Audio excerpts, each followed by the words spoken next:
হিন্দু হয়ে গেলেন। বাবা জগন্নাথ মন্দির তৈরি করলে কে হিন্দু হয় না? আপনারা হিন্দু নন। হিন্দু একটা সংস্কার, জীবন পদ্ধতি, ছোটবেলা থেকে শিখতে হয়।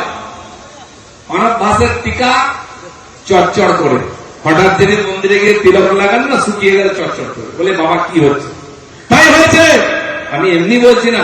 জগন্নাথ মহাপ্রভুর দেখুন, এই যে জগন্নাথ, তার হাত নাই, তার পা নাই, তিনি কোথাও যান না, হাত তুলে আশীর্বাদও করতে পারেন না। কি আছে? দুটো বড় বড় চোখ, চকা নয় অন্য, বড় বড় চাকার মতো চোখ। উনি সব দেখেন। কে দম মারছে, কে চুরি করছে, কে কাটমানি নিচ্ছে, কে সিন্ডিকেট চালাচ্ছে, কে চাকরির টাকা নিয়েছে, সব জানেন। তাই বড় বড় চোখ করে আমাদের একটু এগিয়ে গেলে আপনারা যেখানে নামলেন, এখানে প্রভু বসে আছেন, জগন্নাথ মহাপ্রভু, সব দেখছেন।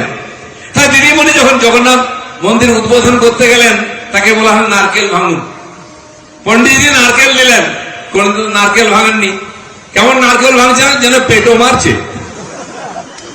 পেটো মারতে দেখেছেন কিনা পাড়ার মস্তানদের? মারলো, পেটো গড়িয়ে চলো, বেচারা ছুটে ছুটে আবার স্বামীজি চিন্ময় মিশনে তুলে নিয়ে আবার দিলেন, আবার পেটো মারছে। নারকেল ভাঙতে জানে না।